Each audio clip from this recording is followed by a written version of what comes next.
Duyabiliyor musunuz bizi acaba? Sesimiz geliyor mu?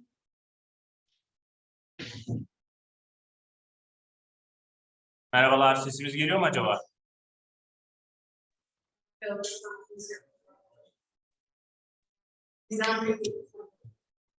Gizem Hanım geliyor galiba değil mi sesiniz? İyi ki gelmiyorsunuz. Evet. Tamam, teşekkür ederim o zaman. Geliyor sesiniz. Evet, geliyor sesiniz. Sağ olun. Ekranda şu an gelmiş olması gerekiyor. Seniz yours. Okay.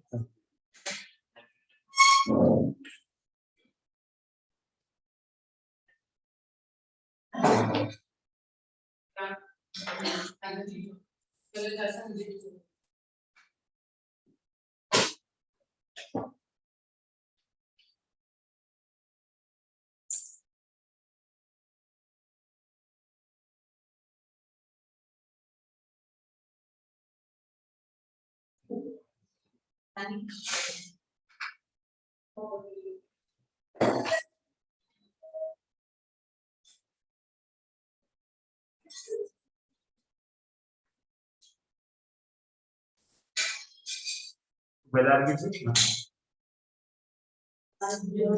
Yazırlar. Kimse yok. Shall I begin? Yeah. Oh, okay. Hello, everyone. Thank you for welcoming me here today. I'm Jonathan Pitts from Manchester Metropolitan University. I am only. You may have been in touch previously with Isabella, who normally works for us in the Turkish market. She's just gone on maternity leave, so I'm covering for the time being. So for the immediate period, I'll be your main contact point for any you might have, for any students, any applications you might be chasing, anything like that. Let me know in the interim period until Isabella's back from maternity leave. Yeah, so that's just a brief introduction. So the university, we are based in Manchester. We're in the city centre of Manchester, so very convenient location for students. It is a campus university as well, so all the faculty are based within one part of Manchester. If you've never been to Manchester before, don't know too much about it, we're located right next to the University of Manchester. So combined, there's about 80,000 students across two universities. So it's a very student-friendly, student-focused part of the city. Within 5 to 10 minutes walk to the CBD area of Manchester.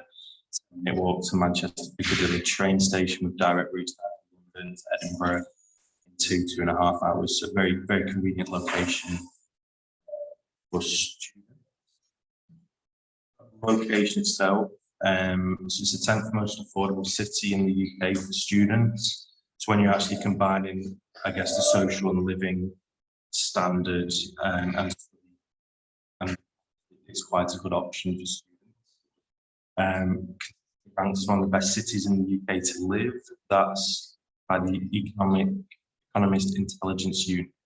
That's largely down to the organisations, the companies that are located in the city. So part of developments in Manchester is a regional media city where the BBC, ITV, digital and gaming organisations are located. So they're moving away from Manchester organisations. We've got very good links with those, but also large accounting firms, Google, Adidas Europe in Manchester, we work very closely with as well. You're seeing a lot more companies and mobility options in Manchester developing very, very quick. Good option if students maybe are looking from London. So again, just more ranking about the city as a location. In terms of our history, so very, very quickly, but we were founded in 1824 as in focusing around engineering as the main part, and then we moved into design school. This was part of the Industrial Revolution in the 1800s in the UK. So Manchester, then Liverpool was kind of really important for that industrial revolution through that period, and then we developed substantially through development of faculties, right up until just numbers. So we do have around 40,000 students, one of the largest universities in the UK, with the most applied to university in the UK as well.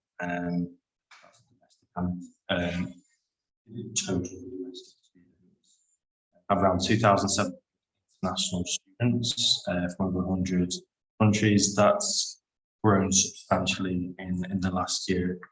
Where there's a lot of demand in the UK study that particularly come from India and Nigeria last year that has caused extensive demand resource for universities across the UK.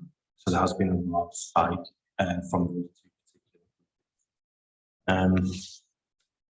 And a bit about the investment as well. So we're consistently investing in the facilities, which I'll a bit more to give some examples.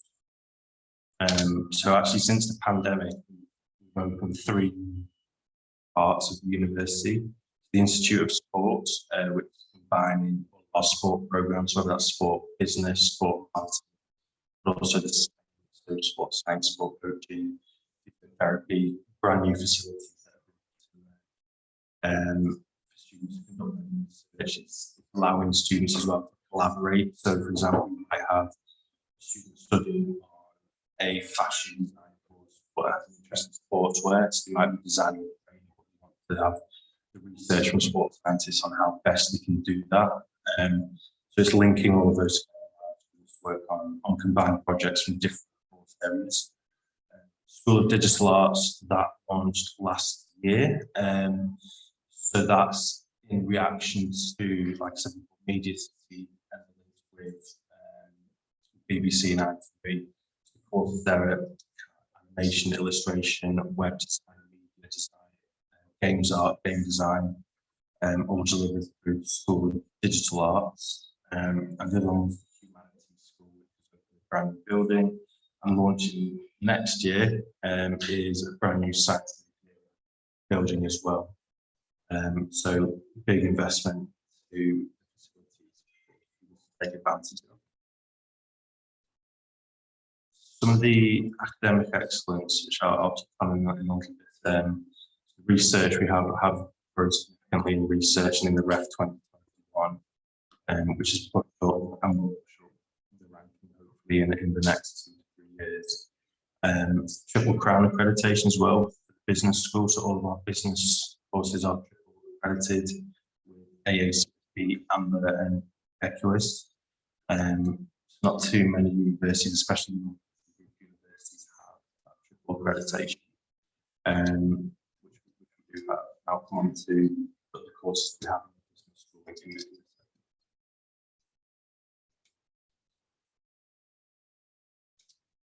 Faculties, so courses that we have across 4 different faculties. So Arts and Humanities, Business and Law, Health and Education, and Science and Engineering. That's just the different departments that we have across all the different faculties. So we're a large university, so there's a lot of different courses that are available for students. So I will go into a little bit more on the exact and where we get a bit more interest. So start with the Faculty of Arts and Humanities. Again, these are the sub-departments within the Faculty of Arts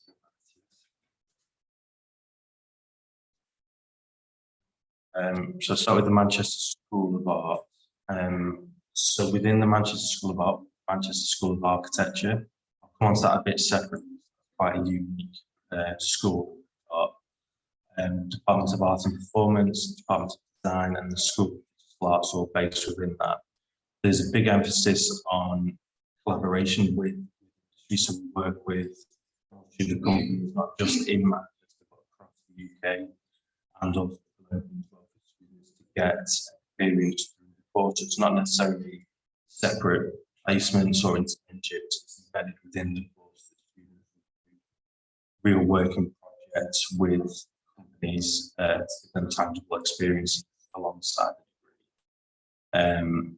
And again, further investment in an abundance of space for the students to hire out their own workspace, workshops, gallery spaces, depending on which course it is, we open up to citywide shows for professionals within work as well, which is a very good link through the course with professional industry to help boost employability. Courses that we have, so UG, we do have some top courses as well, and the postgraduate program. So PGT, probably our more popular courses will be the interiors courses, interior design, product design, graphic design, and they're probably 3 months, 10,000 can be fairly popular students choose between that or design. They can be offered as an MFA as well. So the MFA is a 2-year program, Masters in Fine Art. So it's a bit more. It essentially has 2 high-level research modules added to the 1-year program. So there is the option to do most courses as an MFA as well, or just a 1-year MA program or MSc in some cases. Change from MSc and MA based on what project they do, whether it's a research project, scientific methodologies. And Manchester School of Architecture, this I'd probably say where we get the most applications from international students. It's a joint school with the University of Manchester. So students get both IDs, both universities get access to both university facilities. It's very, very highly ranked as well.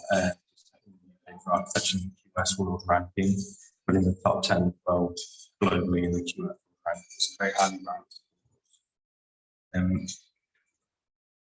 Different courses that we have. The BA Architecture. Now, this course is normally assessed by the University of Manchester. Not really too much we can do to help with applications for the BA Architecture course. We can help sort of push them through. They'll normally be applied through UCAS.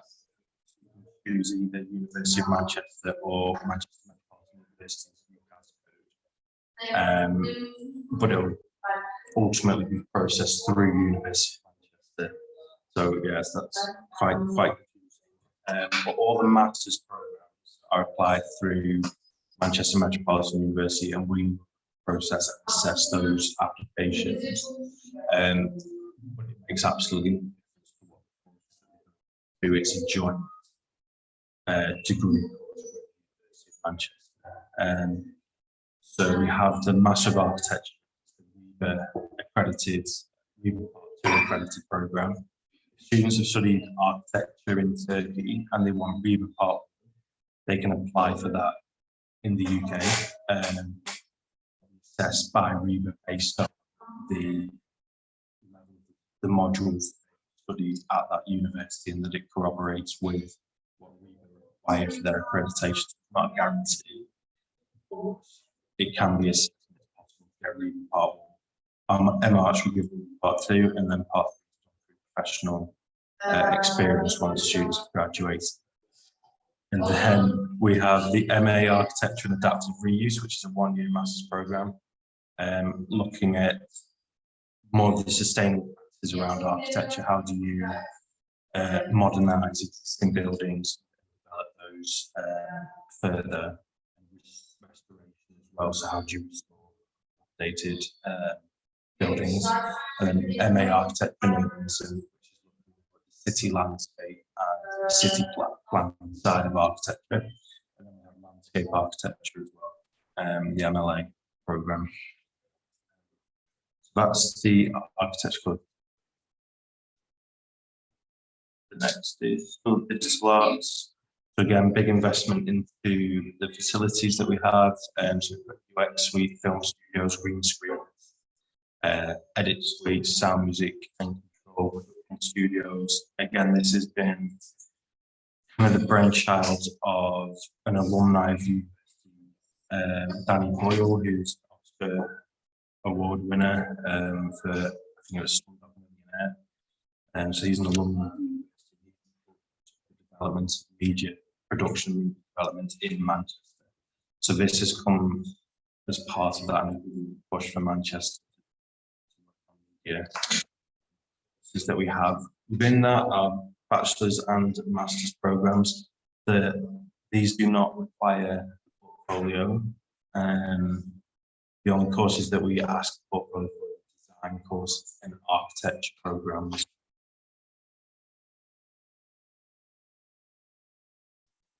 And so within fashion, so we do have an array of courses across both design and also business sector within the fashion industry. So there are different. In terms of specialisation, students can pick whether they want to do women's wear or sportswear. Got excellent multinational brands. Burberry, we get placements with. We also fabric donated materials to the university. Ralph Lauren, Tom, so the big global brands, also small and medium companies as well, up-and-coming organisations, and we can also work through placements and internships through the course in Paris, Milan, New York, and London as well. Students do want to do that. So we've got excellent links. We are probably the largest fashion school in Northwest England as well.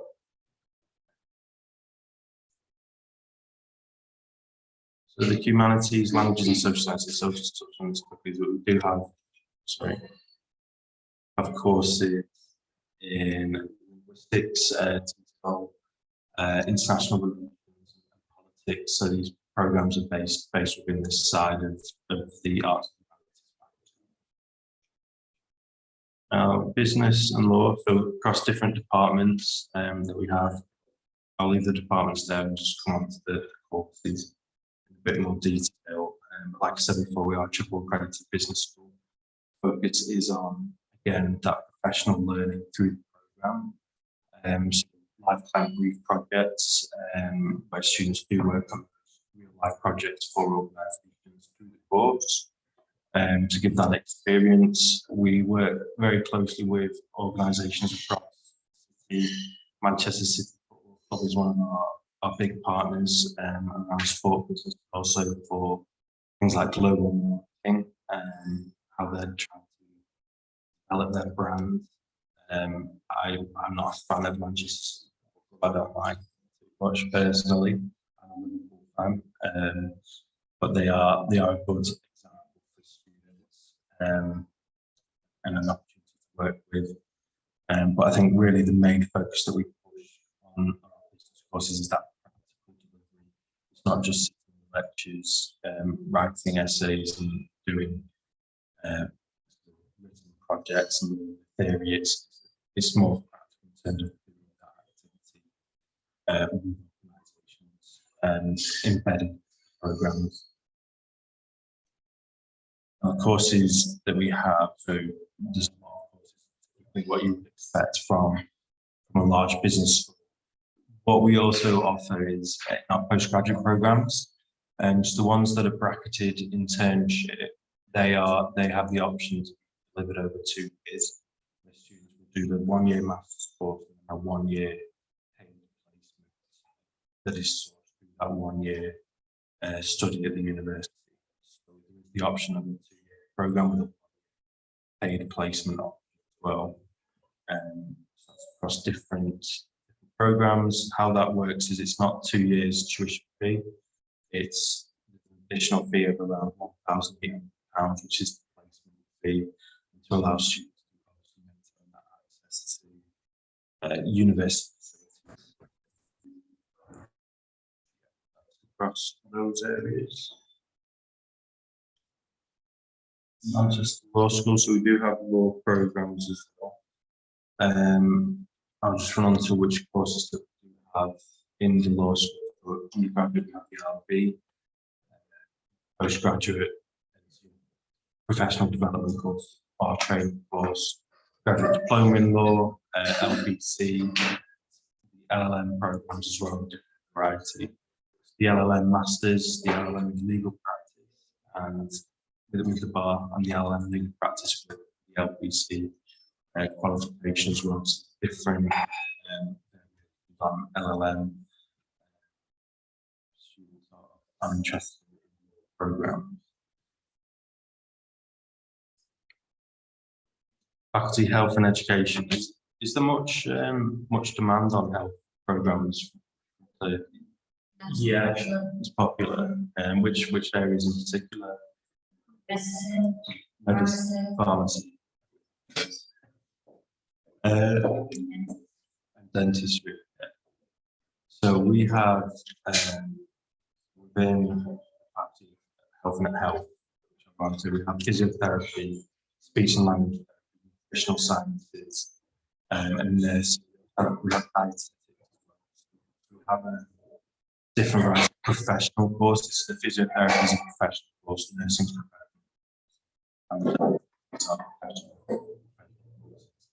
That's what we've got in our health programs. We are placement heavy, but that's accreditations.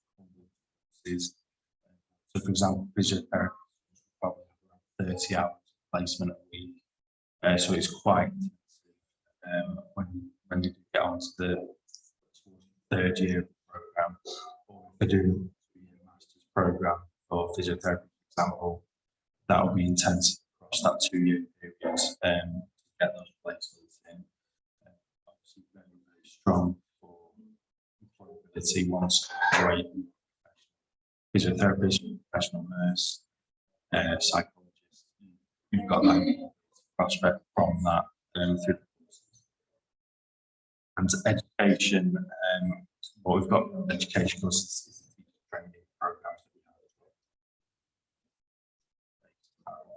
we have. Science and engineering, different departments, computing and mathematics, looking at cybersecurity, data science, computer science, engineering.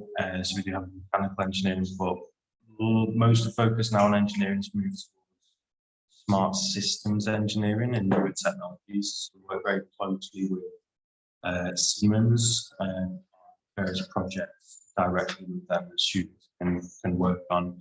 So it's an integrated curriculum partly designed by Siemens. So that employability is quite strong directly with them. So artificial intelligence as well.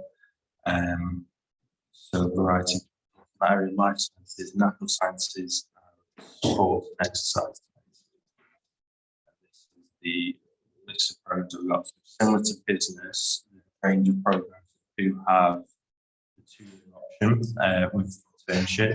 So again, it's a paid placement that we work with our partners to source for students. So again, having that additional work experience through the program.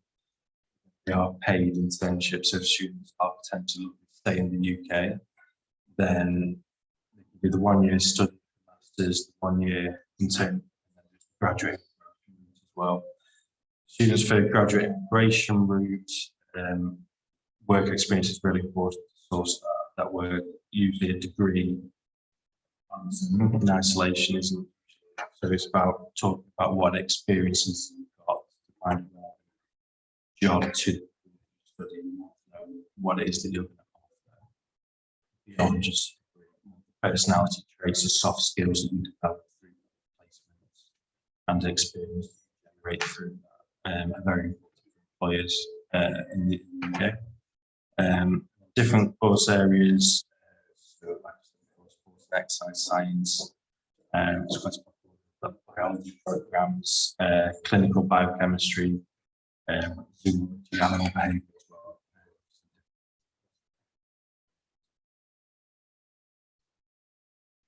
So come on to, Institute of Sport. So I've talked about that quite a bit already.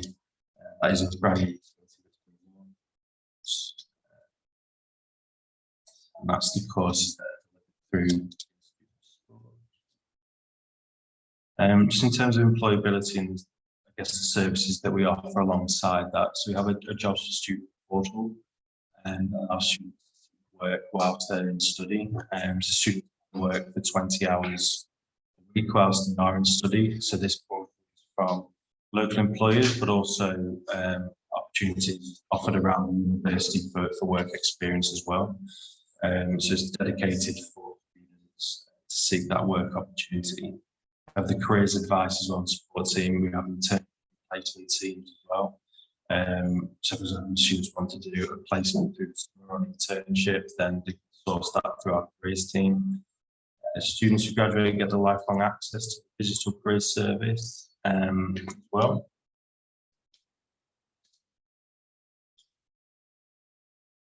A bit more about what we do for employability development careers events that we put on through the university. We do interview sessions with students as well to prepare them for interview and get that practice and that real life practice when they're conducting interviews.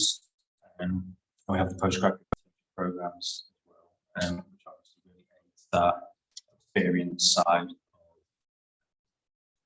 of the program. Accreditations, and I've just really touched base on what they are. Essentially, they just ensure the quality of the program. They ensure that the content within the programs are to a certain standard, it's containing the right level of thing that the information that employers require from students on so the accreditations are, again, from an employability perspective. For example, the triple crown in business is quite important. Maybe students might not recognise the topic, but employers in the UK do recognise the accreditation. Placements and tertiary, they kind of talk through that quite a bit already, but it is available for both undergraduate and graduate students. We do pay through all the placements at the minimum, the national minimum wage, depending on which organisation students go for. But they are, I think that's an important thing. Previously, internships and things like that may have been paid, but we do ensure that all placements and internships are paid. Scholarships. So we have a range of scholarships available. So the first one is the Vice Chancellor Scholarship, £8,000 off the tuition fee. Now that's on selected courses only. So in the last year, it's been on most of the data science, artificial intelligence, financial technologically advanced programs as well, health programs where there's demand for international students going to fit those gaps. It's quite selective in terms of which courses are going to go on. One area of courses I know won't be on it is architecture. But it will be launched in probably February time, which courses will be available for that. And I would really encourage if you do have any students that are looking to for those courses that are on that list, to definitely apply for the scholarship. It's normally based on academic attainment, but also what might that student be able to offer universities and alumni, or they might be able to whilst in the university support some of the work that we do as an international office, for example. Different ways that that's assessed. So any courses for our students interested in those courses, definitely apply for it. We have usually around 10 Vice Chancellor scholarships. Last year we had 60 applications for scholarships, so it's not a bad conversion there. So definitely it's fast. And the other scholarships that we have, so postgraduate level, guaranteed automatic £3,000 scholarship. That's not applied to, that's automatically applied on admission to the university.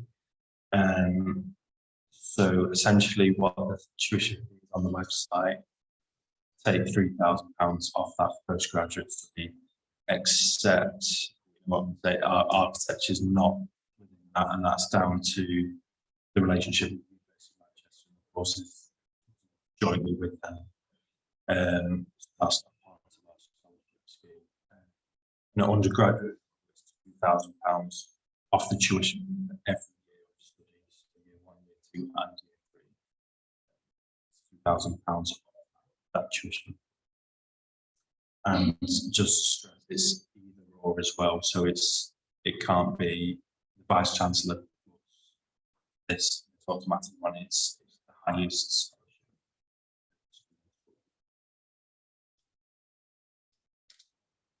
A little bit on student life and support. So accommodation, for undergraduate students in their first year, we do guarantee on-campus accommodation for them. Most postgraduate students will liaise with our partners at Manchester Student Homes, who work with private accommodation options, which is also very, very close to the university, usually 5 to 10 minute walk from the university campus. Main reason for that is because on-campus accommodation is mainly for first year undergraduates. Not many postgraduates want to share accommodation with first year undergraduates.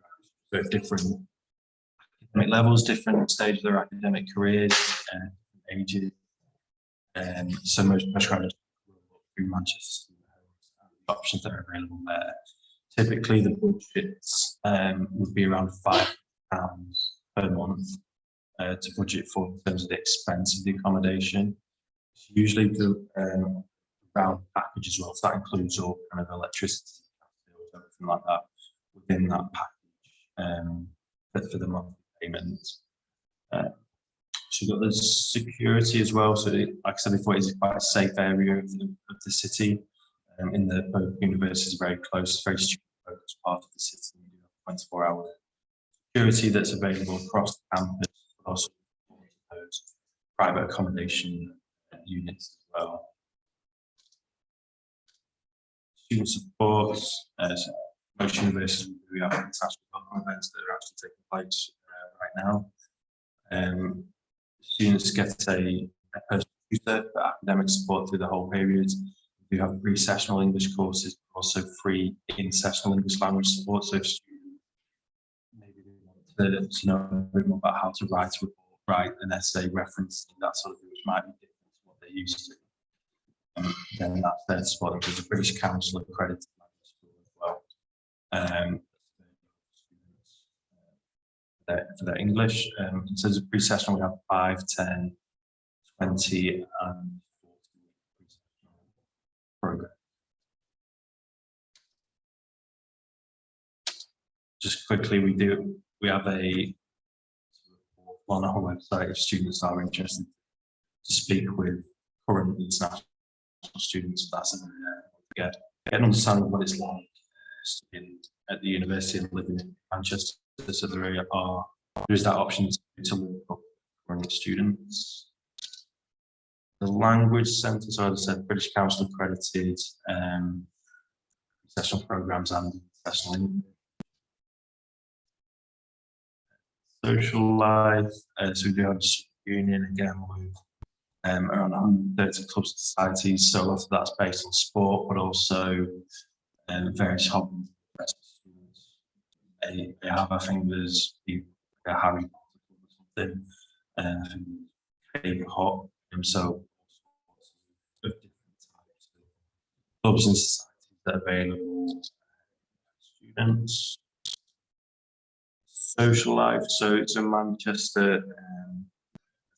Again, it does give that really good balance of studying social aspect to the city. Manchester is located only about 40 minutes, 50 minutes from the Lake District as well, so it's quite easy to get out of the countryside, get away from the city life as well if you break from it. But there are elite sport things in the city. So obviously you've got Manchester City Football Club, Manchester United, and there's big rugby teams, the cricket, everything like that.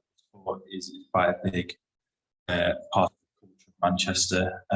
Music as well. So obviously you've got history of famous music bands, Oasis, also it's now kind of a music clubs as well for students might be interested in going and also the history, shopping, and lots of bars and restaurants across the city that's in walking distance of the campus. Tuition fees, undergraduate is typically 17 to 18,500 pounds per year, and the postgraduate taught between 17 and 19,000 pounds. Again, quite different. They're normally around 23 to 25,000 pound mark for the architecture programs. For student, obviously that postgraduate or undergraduate scholarship that would bring that apart from architecture. Sorry.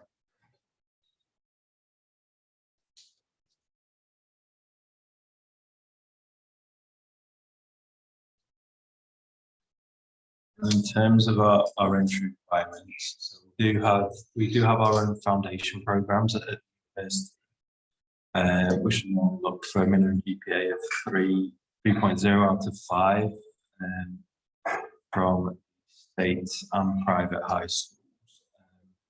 Now, the foundations that are delivered on our campus by the university, they do have a higher English language requirement, so they require 5.5 in the 9 or from a recognised English language qualification.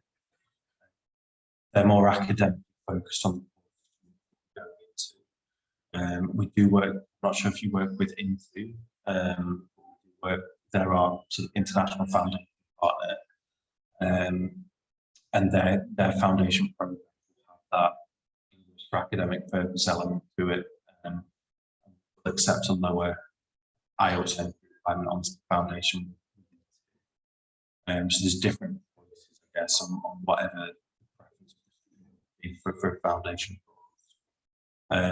Undergraduate programs would require 3.5 GPA. We do have a select list of schools that we're able to accept directly to undergraduate. I'm not sure if Isabella shared that with you, but I'm happy to share that with you after if you do want to have that. And then at postgraduate level, courses that require 2 equivalent would be architecture programs, business programs. I think one of the linguistics programs will require 2 equivalent, and that will be 2.8 GPA. And most of our other programs will be 2 requirement, which will be 2.5. Does that make sense? What is the STEM column? So 2.1 is the UK equivalent degree. So the way most structures, it'll be on the website, what it will ask for will be 2.1. And we require 2.1. Essentially, that's the UK equivalent. That's to that degree. Mm-hmm. So the 2.0 GPA is equivalent to a 2.1 bachelor's degree in the UK. And the 2.5 GPA is equivalent to a 2.2 bachelor's degree in the UK. So the course is asked for either a 2. So when you're switching into a course, say for example, on international, architecture is going to be the first. Yeah, architecture. I would say so, yes. It's, well, actually, no, it's probably not now. It's probably computer science, data science is taken over from architecture, actually. Architecture is most expensive, yeah, but it's also. And then only 2 cars. Yeah, it does, yeah. So I'll give you a bit of information on portfolio across design and architecture. No more than 20 pages, max 20 pages. And students would need to structure it in a way that it's on projects, some 3 to 5 different projects, focus the portfolio development phase, the idea development of projects, not just this is the project and here's the final piece. Get rejected straight away. It has to be the idea development. Yeah, how you've done it and different skills. So architectural wants to range of different skills, wants to be computer design, sketching. If they've done 3D printing, that'll be really good.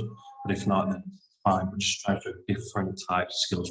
So understanding the personality of the student, what their interest is, what they want to get out of the course, annotating it. Are they going to critically analyse their own work? So if they're in the ideas phase, they design something they do not like, keep it in there, say why have you changed it, and explain a bit, why have you gone for this way. That has to be part of that portfolio process. So I say is harsher election. Harsher than Northern University. I don't see why it would be harsher.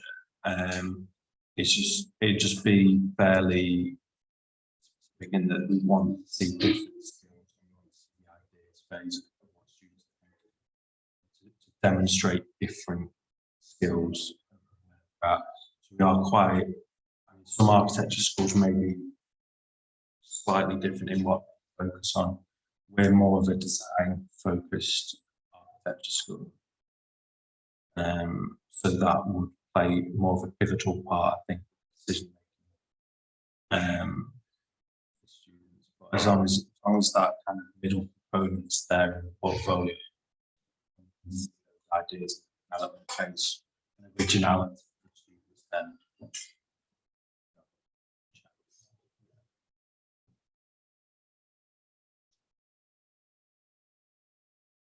so pre-sessional undergraduate would be 6.0, in IELTS no component below 5.5, and postgraduate will be 6.5. Usually no component less than 5.5 for most courses. We do accept different English language programs as well. So Pearson, Cambridge, TESOL, and language search. We do accept that for the time being. So we have different language options that are available. IELTS is obviously the preferred one. It's the most directly linked to what's going to be like studying in the UK and preparation. IELTS is preferred, but we do accept other language qualifications. Sorry? Only for, it was introduced through the pandemic, only for pre-sessional entry, and only if pre-sessional online. Can't get visa on June for me. It's just not academic, really. Right. No. It's not like IELTS. No, it's not. It's just. It's easier to get, yeah. Yeah, so we did accept it because access through the pandemic, access to language qualification was quite difficult. But we never accepted it to an online program. It's not a secure English language test either, so it's fairly difficult to justify the visa situation as well on that. So yeah, just pre-sessional online, but it's looking likely that our pre-sessional programs will switch to the summer next September intake, just face-to-face on pre-sessional. So Joe will be accepted for everything from next September, I think. It will be free.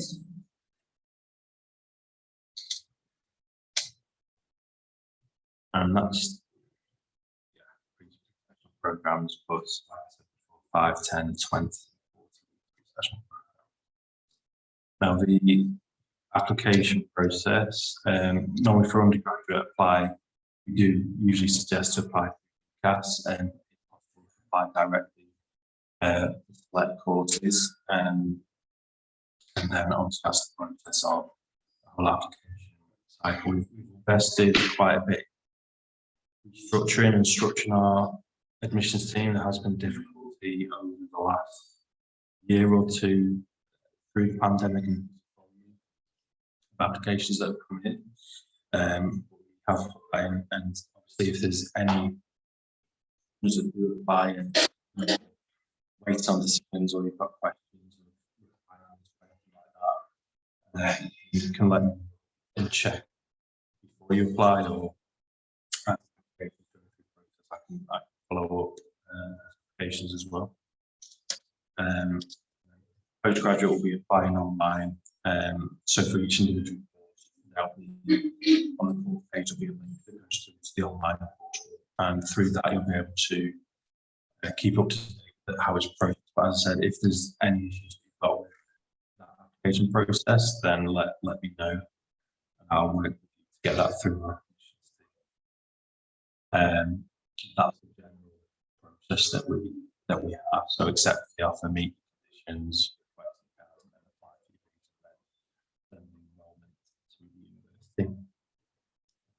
yeah, so that's everything. Thank you very much. Thank you. Any questions? Payment is for the visa, okay. No, just deposit. So deposit's £3,000. Payments will be done on campus. So students can pay all at once, so they can pay 3 different installments through the year. Or just undergraduate programs? Postgraduate as well. So if you do want to pay an installment, to email our finance team to set up an installment plan, which will normally be first one in September, then one in January. Their intake in September? Yeah. Yeah, we do have January intake, but it's on select courses. Architecture and urban is the only architecture and capacity school art program. And the others are mostly business programs that we have. We will expect applications to close next 2 to 3 weeks. January intake. We're already reaching capacity from other markets that are campus. You have Turkish students? Yeah. How many programs? We have between 15 Turkish students. Is there a particular department there? They tend to. To be honest with you, it's quite sporadic interest. I think architecture is the most popular.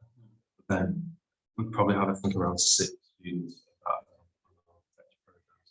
And the others are quite spread out. Business and engineering. It'll be one program. It's very spread out. The other one where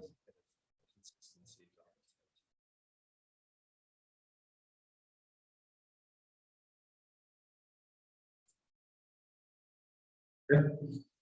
All right, well, thank you very much.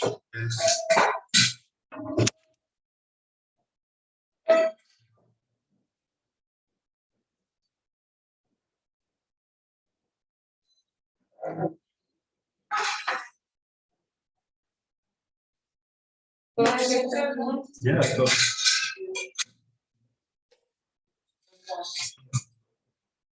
Okay. Yeah, sure.